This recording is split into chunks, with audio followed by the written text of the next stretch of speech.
The clock on the wall says it's 5 a.m, and the bar staff are turning chairs over onto tabletops. Yui watches from the corner booth, a bottle of sake to her left, and her latest trophy to her right. The race was her in her element, flying between bikes like nothing in the world could hurt her, hurtling past the finish line, celebrating with her sisters, the Sakura 7. When Yui said she wanted to party all night, she meant it. They jumped from bar to bar along the streets of Sakai, looking for one that was open the latest. One by one, her sisters had to turn in, call it a night, get a taxi home. She outlasted them all. And yet, it all felt so hollow. With every win, there was pain. A feeling in the pit of her stomach like something was missing. Like someone was missing, out in the crowd, every race. Even the Sakura 7, her chosen family, couldn't make her ignore the pain anymore. And now she's alone. Alone with her trophy, her sake, and her thoughts. The TK3 is in less than 2 weeks. She hasn't told her sisters that she won't be competing, that she's thinking of retirement. Yui's phone buzzes again in her pocket. She's been ignoring it all night, but something tells her to finally answer the call. She pulls the phone out of her pocket and checks the caller ID. Mother. Yui fights back a shiver. I never get phone calls from Mother. When she does call, it's always early in the evening after Father's gone to bed. A call this early in the morning could only mean...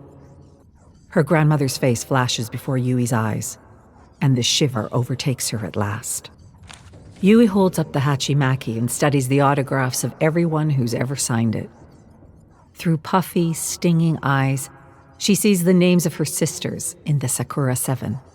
Competitors, rivals turned friends like Shinji Tabuchi. When she wraps the hachimaki around her arm before a race, she wears her life story, told in the names of those who have come and gone from her life. She stares at an empty space in the center of the hachimaki and feels her grandmother's absence. She was the only one in her family to support her as she learned to fix motorbikes and then ride them and then race them. Everything I am, I owe to her.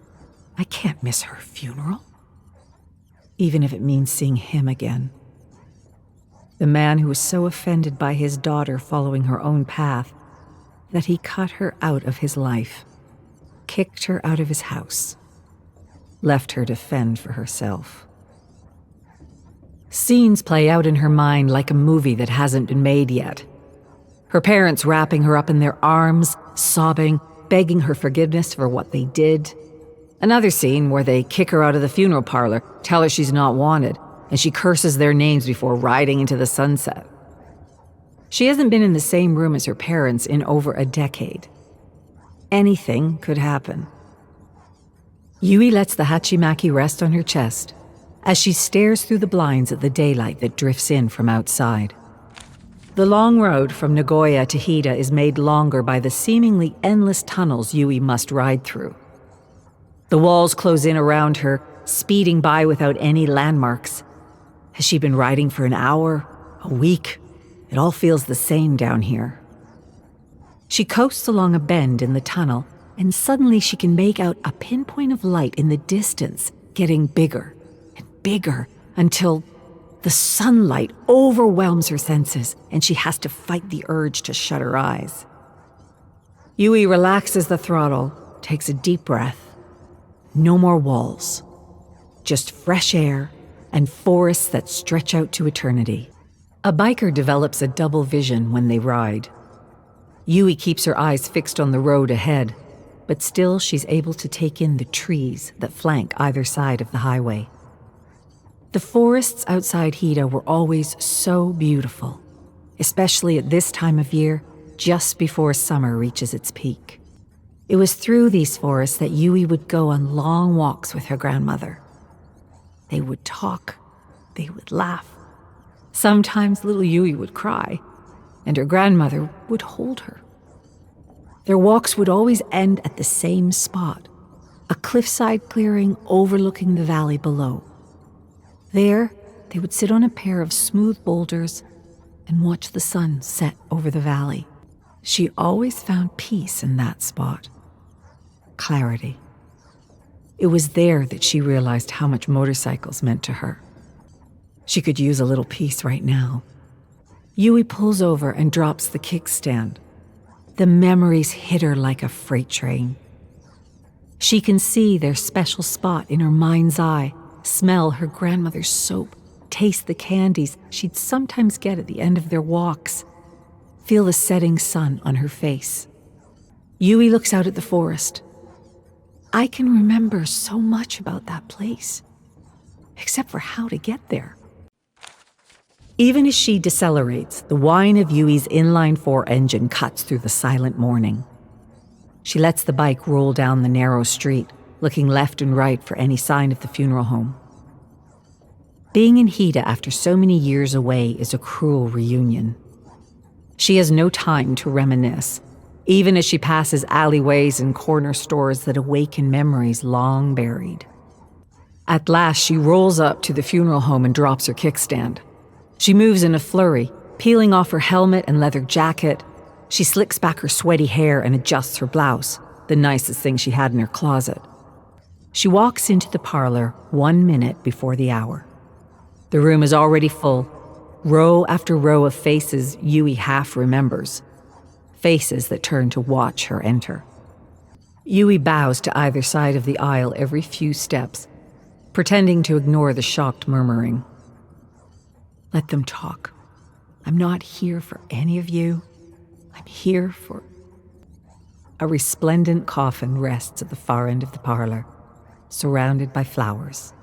The sight of her grandmother's face, a beautiful scowl set in a picture frame, thrusts Yui into the past. Memories of curling up under the blankets, her grandmother at the foot of the bed telling stories, her own little world at peace. Mother rises from her seat in the front row. Next to her, Yui recognizes Father's bald spot. He doesn't move, not even as Yui reaches the front of the parlor. That pain in her stomach returns, almost knocking her over. Have I made the biggest mistake of my life? Mother bows, a gesture Yui returns. This woman stood by while Father kicked me out of my home. She let him take everything from me. Now here she is, pretending the past never happened. I was never very good at pretending. Mother gestures to the empty seat next to her, and Yui sits. Father sits at Mother's other side, frozen in his seat, a living, breathing cold front. He was never good at pretending either. The wake passes in a blur without Yui noticing. Incense lit, prayers chanted, all to be repeated tomorrow when everyone returns for the funeral proper. Mother doesn't invite Yui to stay at the house while she's in town. Yui doesn't ask. If he doesn't want me to come home, I won't beg. A couple phone calls later, and Yui connects with a friend of a friend in Takayama with a sleeping bag and a mostly empty living room. But the day is still young, and Yui is on a mission. Yui looks up through the trees at the mountain peaks in the distance. She remembers being so small, walking through these forests with her grandmother. But what she can't remember is how to find their secret spot. It was south of the town, along the road that leads to the tunnel.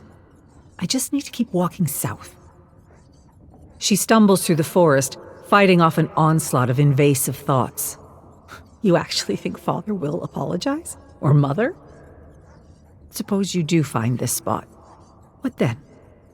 Grandmother won't be there. Just go home. Stop fooling yourself. She'll understand. The road is up the hill to her left. She always kept the road to her left so she wouldn't get lost. So she could always turn back. But Yui's here now. The funeral is tomorrow. Until then, there is no turning back. The stone fox stares back at Yui from its pedestal. She hadn't planned to stop at this roadside shrine. She didn't even remember the shrine being at this spot along the canal in her youth. But something within compelled her to take a break here. Grandmother used to tell a story about these foxes, something that she claimed happened to her. It happened in her youth, when life was at its darkest and the future seemed darker still. These kinds of foxes were always thought to be tricksters, but to her grandmother, it was a beacon. She came upon one of these foxes while she wandered the forest, lost, frightened. It beckoned her onward, unfurling its many tails to entice her deeper into the woods. She followed with a child's curiosity, feeling her fear wither away with each step.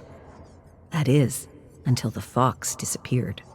The fox had taken her far, far into the forest and left her alone, farther from home than she'd ever been before. As tears returned to her eyes, she could hear sobs that were not her own. The sound was coming closer, closer. Arms wrapped around her and carried her home. Her mother, Yui's great-grandmother, insisted she wouldn't have searched so deep into the forest. Her little girl would never go that far. But something was guiding her, telling her to keep going. Yui heard the story so many times as a kid she'd have to hide her exasperation. But her father, who must have heard the story more than anyone could count, never seemed to tire of it. Yui looks over her shoulders. The canal street is quiet. Gives the fox shrine a subtle bow, and moves on. The cemetery is built on a hill outside of town. Yui walks the spiraling path, her eyes scanning the monuments along the way. Her grandfather is buried at the top of the hill. Grandmother will return to his side once again. Final respects are paid at the polished tombstone at the top of the hill. Yui watches his father places incense, lingering for a moment before returning to Mother's side. Yui runs through the plan over and over again. The service will end. She'll say goodbye to her parents. Give them one last chance to say something, anything, about the past. If there are other people around, it might put them on the spot. One last chance. We'll see what happens after that. The service comes to an end, and the crowd starts to thin. Yui puts a hand on her grandmother's stone. I need all the strength I can get right now. Her parents linger nearby. Yui lets her feet take her to them. Well, I'll be on my way. Yui bows. Mother bows back, wishes her daughter a safe trip home. Father walks away. And with him goes Yui's hopes. And that's how the movie ends. Not with a dramatic showdown or a tearful reconciliation or a catharsis that brings closure. It simply ends as it began. Mother watches as Yui descends the hill. Don't look back. I've said my goodbyes. It's time to go home. Her things are packed in the seat of her bike. There's nothing left for her here. Yui rubs her eyes. There are no tears. I've cried enough over them. She gets on her bike. My racing days are over. My days of mourning the family I could have had are over. All that's left is the road in front of me. And all I can do is ride.